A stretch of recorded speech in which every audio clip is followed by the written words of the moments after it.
তিনি যেন তোমাদের কাছে একজন শান্তিদাতা পাঠান। ধর্ম প্রচারক বলা হয় নাই, প্রিচার বলা হয় নাই, কমফোর্টার বলা হয়েছে, শান্তিদাতা পাঠান। এই জন্য ইসলাম কিসের ধর্ম? শান্তি ধর্ম। তাহলে চিন্তা করেন, আমার দয়াল নবীর সম্পর্কে যিশু এত বড় কথা বলে গেলেন।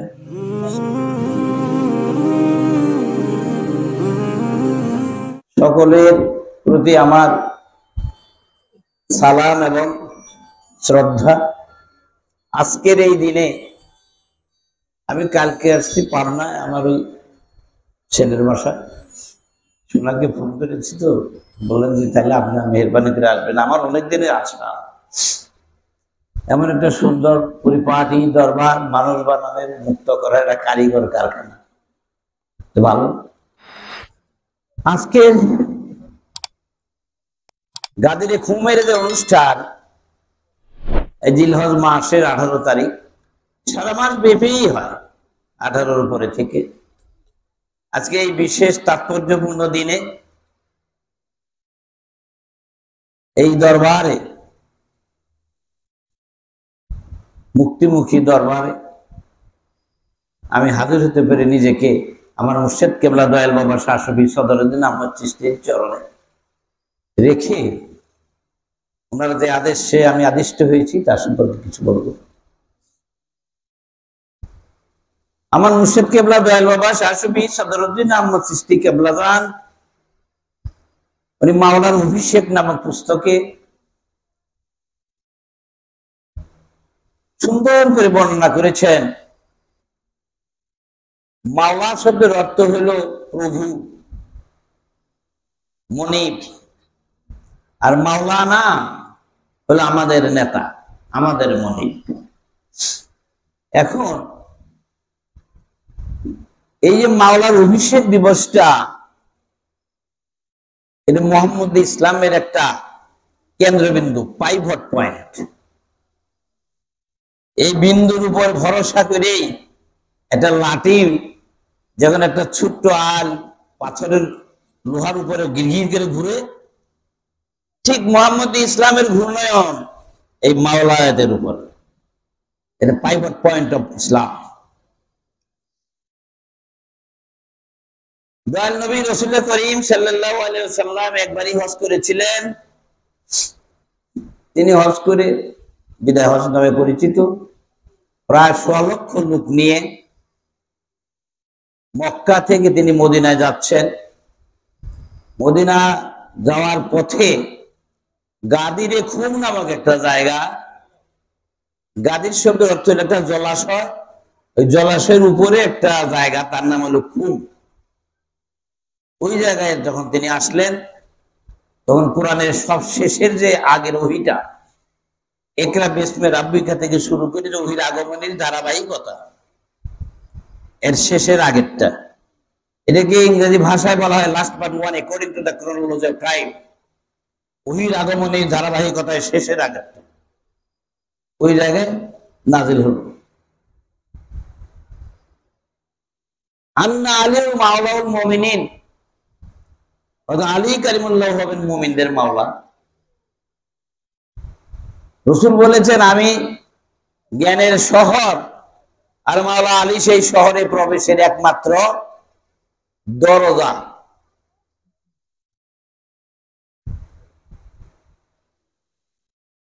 যুদ্ধের সময় আল্লাহর পক্ষ থেকে জুলফিকার একমাত্র আলীকেই দেওয়া হয়েছিল।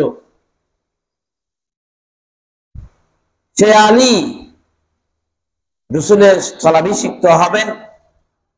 এই আয়াতটা ওখানে নাজিল হলো, ইয়া আইয়ুহার রাসূল বাল্লিগ মা উনজিলা ইলাইকা মির রাব্বিকা ওয়া ইন লাম তাফআল ফামা বাল্লাগতা রিসালাতাহু আল্লাহু ইয়াসিমুকা মিনান নাস। কিরকম? হে রাসূল, আল্লাহ বলতেছেন, আপনি জনগণের মধ্যে জানাইয়া দেন, আগের ঘোষণা এরকম, আন্না আলীর মাওলাল মুমিনিন, মুমিনদের মাওলা হবেন হযরত আলী। এই কথাটা জানাই দেন, তাবলীগ করেন। বাল্লিগ মানে জানাই দেওয়া, পৌঁছাই দেওয়া। মাউন জেলা, যা আপনার উপরে নাজিল হয়েছে, রব্বিক, আপনার রব থেকে জানাই দেন। ভাবধারাটা এরকম ছিল, তাফসীরে কাশফে লেখা, আপনি যদি এইটা না জানাইয়ে দেন তাহলে কিছুই যেন জানাই দেওয়া হলো না। সারাটা কোরআন কিন্তু নাজিল হয়ে গেছে, শেষের আগের বাক্যে এই কথা, নাজিলকৃত বাক্য শেষের আগেরটা, কোরআন সংকলনে সূরা মায়েদার ৬৭ নম্বর বাক্য এই কথা। শিগগিরই আল্লাহ আপনাকে তার সান্নিধ্যে নিয়ে যাবেন, তার মানে তার হায়াতের দুনিয়ার জিন্দেগি শেষ হয়ে যাবে, আপনি তার আগেই এই কাজটা সমাধান করেন। ওই জায়গায় দাঁড়িয়ে গেলেন, ওই গাদিরে খুম নামক জায়গায়। তাদের বাহন ছিল উট, উটের উপরে যে বসার গদি ছিল, এই গদিগুলো স্তূপাকার করতে করতে একটা মঞ্চ তৈরি করলেন। এই ১৬ লক্ষ মানুষের মধ্যে যারা আগে ছিলেন তাদেরকে পিছনে মঞ্চের কাছে নিয়ে আসলেন, যারা পিছে ছিলেন তাদেরকে সামনে নিয়ে আসলেন। নিয়ে এসে তিনি একটা ভাষণ দিলেছিলেন, বিদায় হজের ভাষণ নামে পরিচিত। আমি সংক্ষিপ্ত একটা দুইটা বাক্য বলব। তিনি বলেছিলেন, আলাস্তু আল্লাহ বেমিনকুম আনফুসিকুম, এই বাক্যটা বলেছিলেন, হে সাথীরা, আমি কি আপনাদের কাছে অধিক অগ্রাধিকার প্রাপ্তিত্বপূর্ণ গুরুত্বপূর্ণ ব্যক্তি নই? এটা তিনি প্রশ্নাকারে সকলকে জিজ্ঞাসা করলেন। আসলে আল্লাহ শব্দের অর্থ এমনটি যে dearer then life and any other things in the world, দুনিয়াতে যত কিছু আকর্ষণীয় জিনিস আছে, লোভনীয়, এমনকি নিজের জীবনের চাইতে অধিক প্রিয়, এই ভাব বোঝাবার জন্য আল্লাহ শব্দটা ব্যবহার করা হয় আরবিতে। সবাই তখন বললেন, কালু বালা বালা ইয়া রাসূলুল্লাহ, হ্যাঁ রাসূল, আপনি আমাদের জীবনের চাইতে অধিক প্রিয়, আপনার জন্য আমরা জীবন দিতে প্রস্তুত আছি। রাসূল এই কথা শুনে খুশি হলেন। খুশি হওয়ার পরে ওই যে আগেই ঘোষণা, আন্না আলিউল মাওলাল মুমিনিন, এটা জনগণের মধ্যে পৌঁছায় দিবেন। তখন হযরত আলী কারিমুল্লাহ ওয়াজহুকে এইভাবে হাত ধরলেন, মনে হয় একটা ছোট্ট শিশুকে তুলে ধরছেন। ধরে তিনি বললেন, এই হাদিসটা মিশকাত শরীফের ৪র্থ খণ্ডে ৪৪৮ পৃষ্ঠায় আছে, আর অনেক জায়গায় আছে, কয়েক হাদিসে। তিনি বললেন, মান কুনতু মাওলাহু ফাহাজা আলিউন মাওলাহু, আল্লাহুম্মা ওয়ালি মান ওয়ালাহু আদামান আদাহু ওয়ানসুর মান নাসারা অখজুল মান খাযালা ফালিয়াজহাদি হাযরুল খায়রা। এই কথা বললেন। কিরকম? আমি যার মাওলা, মাওলা মানে প্রভু, অর্পিত প্রভুত্ব, বেস্টেড লর্ডশিপ বলে ইংরেজিতে। আমি যার মাওলা, মান কুনতু মাওলাহু, আমি যার মাওলা, ফাহাজা আলিউন মাওলাহু, আলী তার মাওলা। আমাকে যারা মানবে নেতা, তারা আলীকে কি মানবে? নেতা মানবে। তার স্থলাভিষিক্ত, কার স্থলাভিষিক্ত? রাসূলের মানবে। আল্লাহুম্মা ওয়ালিমান ওয়ালা আদু আদামুন আদাহু সুলমান নাসারা জুলমান খাদালা ফালিয়াস হাদারুল খায়র।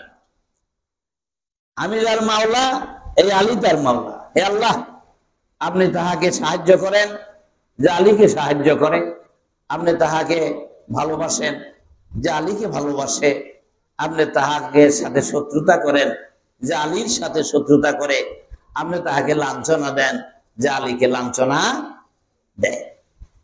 এই ঘোষণার পরে ১৬ লক্ষ লোক, কারো বিরোধিতার ইচ্ছা থাকলেও এত লোকের মধ্যে সেই সুযোগ আর নাই, মার হাবা করে গেল। রাসূলের ইশারায়, উপস্থিতিতে এতগুলা মানুষ মাওলা আলীর কাছে আনুগত্যের বায়াত নিলেন। এই বায়াত নিতে গিয়ে হযরত উমর বলেছিলেন, বাক্কিন বাক্কিন আলী ইবনে আবি তালেব, তিনিও বায়াত নেওয়ার সময় কথা বলেছিলেন যে বাক্কিন বাক্কিন, ধন্যবাদ ধন্যবাদ হে আলী, আপনাকে ধন্যবাদ, আপনি মুসলমান নরনারীদের জন্য সকাল সন্ধ্যা স্মরণীয় বরণ হইয়া থাকবেন। এই কথাগুলো এভাবে বলা আছে। যখন এই আনুগত্যের পর্বটা শেষ হয়ে গেল, তখন কোরআনের সবশেষ ওহীটা, এই ওহীটা সূরা মায়েদার ৩ নম্বরে আছে এইভাবে, আলিয়াউমা ইয়াশা আল্লাযিনা কাফারু মিন দীনিকুম ফালা তাখশাউহুম ওয়াখশাউনি আলিয়াউমা আকমালতু লাকুম দীনাকুম ওয়া আতমামতু আলাইকুম নি'মাতি ওয়া রাযিতু লাকুমুল ইসলাম দীনা। আল্লাহ বলতেছেন, তোমরা এখন আর কাফেরদেরকে ভয় করো না, ভয় করো আমাকে। আমি তোমাদের ইসলামের নেয়ামত এই ধারায় পরিপূর্ণ করিয়া দিলাম। তাহলে এই ধারার মধ্যে থেকে আমরা মুসলমান, এবং এই ধারার বিপরীতে যদি আমরা গিয়ে থাকি তাহলে আমরা মুহাম্মদী ইসলামের ধারার মধ্যে মুসলমান কিনা, এই কথাটা কিন্তু একটা বিরাট প্রশ্নবোধক অবস্থায় থেকে যায়। What kind of Muslim do we belong to? কোন ধরনের মুসলমান আমরা? মুহাম্মদী সত্তা হয়ে আলীর মাধ্যম দিয়ে নাকি ব্যতিক্রম কিছু দিয়ে? এটা আমাদের একটা জিজ্ঞাসা থেকে যায়। এখন এই কথার পরে, এই ঘটনাটার পরে আনুগত্যের পর্ব শেষ হয়ে গেল প্রায় 2 দিন, 2.5 দিন, 3 দিন। তখন দয়াল নবী একটা প্রার্থনা করেছিলেন আল্লাহর কাছে। এই প্রার্থনাটাও আমার মুর্শিদ কিবলা যে বইটা লিখেছেন, মাওলানা অভিষেক ও ইসলাম ধর্ম মতভেদের কারণের মধ্যে, আল্লাহু আকবার, আলহামদুলিল্লাহ, আল আকমাল দীনা আতমামে নিয়ামাতিন ওয়া রাযা রাব্বি আলা রাসালতি বিআলাইতুল আলী ইবনে আবি তালিব। হে আল্লাহ, আপনি মহান, আপনি মহান, সমস্ত প্রশংসা আপনার। আমার উপর অর্পিত দায়িত্ব আবু তালিবের সন্তান আলীর মাধ্যমে বেলায়েতের এই উৎসমুখ আমি সমাপ্ত করিয়া দিলাম। এই জন্য আপনার প্রতি আমার প্রশংসা রইল। এইভাবে তিনি শেষ করলেন পর্বটা। এখন কোরআনে যে এইভাবে একটা সেন্টেন্স আছে, একটা বাক্য, হাবলুল্লাহ জামিউল্লাহ তাফাররাক, এইভাবে হাবলুল শব্দের অর্থ একটু রশি, দড়ি। হাবলুল্লাহ আল্লাহর রশি, আল্লাহর রশিটাকে লম্বা করে দেওয়া হয়েছে। সেই আদর্শের রশি মজবুত করে ধরার কথা বলা হয়েছে। ইমাম জাফর সাদেক রহমতুল্লাহ আলাইহ, যিনি ষষ্ঠ ইমাম, তিনি বলেছেন, তাফসীর দুররে মনসুরে এই বাক্যটা আছে যে এই আয়াত আমাদের আহলে বাইতের শানে নাজিলকৃত। তিনি এই কথাটা বলেছেন মন্তব্য করতে গিয়ে এই আয়াতে, হাবলুল্লাহ জামিউল্লাহ তাফাররাক। এখন আমরা এই ধারার মাধ্যমে মুসলমান হলাম, ওই আমাদের লাভ কি, আমাদের কি করণীয় আছে? এই করণীয় কার্যক্রমগুলি কোরআনের যত হুকুম, আদেশ নিষেধ, সাধনা, করণীয় কর্তব্য সব মানুষ নামক প্রাণীর জন্য। অথচ মানুষ নামক একটা মাত্র সূরা আছে, নাস। আর বাকারা, আনকাবুত, হিজর, এগুলো, পাথর, মাকড়াসা, হাতি, এরকম কত সূরা। ভিতরের কথা সম্পূর্ণ মানুষের হেদায়েতের জন্য, সবগুলাই। উদ্দেশ্যটা কিভাবে? আমাদের জন্য। আমরা কেন এই ধারার সাথে যুক্ত? মুহাম্মদী ইসলামটা কেমন, কেন, কি? আমার দয়াল নবী রাসূল করিম সাল্লাল্লাহু আলাইহি ওয়াসাল্লাম, আমি যখন কম্পারেটিভ রিলিজনের উপর একটু পড়াশোনা করেছিলাম, যখন আমি কলেজে পড়ি, তখনই বাইবেল, গীতা, ত্রিপিটক মোটামুটি একটু পড়ালেখা করেছিলাম। ওই জায়গায় আমার দয়াল নবীর উপরে অন্য সকল নবীদের এবং নবীর অনুসারীদের কি মহব্বত, কি টান, কি ভক্তি ছিল। আর আমরা আমাদের নবীকে একেবারে যেন মাটির মানুষের মধ্যে তুলনা করি। আমরা কি একটা নিজের নবীর মর্যাদাও জানি না। কি মুসিবতের কথা। আমি দুইটা উক্তি খালি দিব এখানে। বাইবেলে আছে ঈসা নবী, যীশু খ্রিস্ট একদিন তার শিষ্যদেরকে নিয়ে বসে আছেন। বসে থেকে তিনি তাদেরকে বলতেছেন, বাইবেল ইংরেজি ভাষায় লেখা না, এইভাবে যে if you love me, keep my commandments, and I will pray to the Lord, and he will send you another comforter unto you. Until I will go, he will not come. I will go and I will send him unto you, and he will abide with you forever. এই কথাটা বলছেন যীশু খ্রিস্ট, যিনি আমার দয়াল নবীর আগে এসেছিলেন 500 বছর। দয়াল নবীর কত বছর আগে এসেছিলেন? 500 বছর আগে। তিনি বললেন তার শিষ্যদেরকে, হে আমার সাথীরা, তোমরা যদি আমাকে ভালোবাসো, ইফ ইউ লাভ মি, উনি বলতেছেন, তোমরা যদি আমাকে ভালোবাসো, কিপ মাই কমান্ডমেন্টস, আমার হুকুম রাখো। and I will pray to the Lord, আমি আল্লাহর কাছে, রবের কাছে প্রার্থনা করব, he will send you another comforter unto you, তিনি যেন তোমাদের কাছে একজন শান্তিদাতা পাঠান। ধর্ম প্রচারক বলা হয় নাই, প্রিচার বলা হয় নাই, কমফোর্টার বলা হয়েছে, শান্তিদাতা পাঠান। এই জন্য ইসলাম কিসের ধর্ম? শান্তি ধর্ম। ইঙ্গিত দিল খুব সুন্দর। আনটিল আই উইল গো, তিনি বললেন আমি না যাওয়া পর্যন্ত হি উইল নট কাম, তিনি তোমাদের কাছে আসবেন না। আই উইল গো, আমি যাব, and I will send you and send him, এবং আমি তোমাদেরকে কাছে পাঠিয়ে দিব তাকে, and he will abide with you forever, abide with মানে সঙ্গে থাকে, forever মানে চিরদিন, তিনি চিরদিন তোমাদের সঙ্গে থাকবেন। তার মানে তারপর আর কোন নবী আসবেন না। এই কথাটা কে বললেন? যীশু খ্রিস্ট। তাহলে চিন্তা করেন, আমার দয়াল নবীর সম্পর্কে যীশু এত বড় কথা বলে গেলেন। আর বুদ্ধের একটা উক্তি ছিল এরকম, বুদ্ধের একজন শিষ্য ছিল, আমি খাটাগিরি ফেলবো, বুদ্ধের একজন শিষ্য ছিল, তার নাম ছিল আনন্দ। আনন্দ ওয়াজ দি স্ট্রং ডিভোটি টু বুদ্ধিস্ট, এইভাবে লেখাটা। বুদ্ধের ভক্তিকুল চূড়ামণি, বুদ্ধের ছাড়া আনন্দ কিছুই বুঝতেন না, এরকম ভক্ত বুদ্ধের। বুদ্ধ হলো, বুদ্ধের আসল নাম ছিল সিদ্ধার্থ, সাধনা লব্ধ নাম হলো বুদ্ধ, জ্ঞানী। এখন বুদ্ধ একদিন স্বাভাবিক প্রকৃতি, স্বাভাবিক নিয়মে বয়স হয়ে গেছে, তিনি চলে যাচ্ছেন, দুনিয়া ছেড়ে চলে যাবেন। বুদ্ধের প্রাণের সয় না, সরি আনন্দের প্রাণের সয় না যে আমার বুদ্ধ চলে যাবে, আমি কি নিয়ে থাকবো, কাকে মানবো। বুদ্ধের প্রাণে সরি আনন্দের প্রাণের সয় না। তিনি আনন্দ বুদ্ধকে এইভাবে জড়িয়ে ধরেছেন, দেখবেন না তাও জায়গা মরার ভাব। তখন বুদ্ধকে তিনি জিজ্ঞেস করেছিলেন, ও ত্রিপিটক এইভাবে লেখা, ও টিচ আউট রিলিজিয়াস ইনজাংশন হয় দাওয়াত গড, হে মহাতাপস বুদ্ধ, আপনি যে চলে যাচ্ছেন, দাও মানে মানে আর, আপনি যে চলে যাচ্ছেন, আমাদেরকে ধর্মবিদ্যা কে শিক্ষা দিবেন, ধর্মীয় ইনস্ট্রাকশন কে দিবেন? তখন বুদ্ধ বলছিলেন, I am not the last and first Buddha, আমি প্রথম এবং শেষ বুদ্ধ না।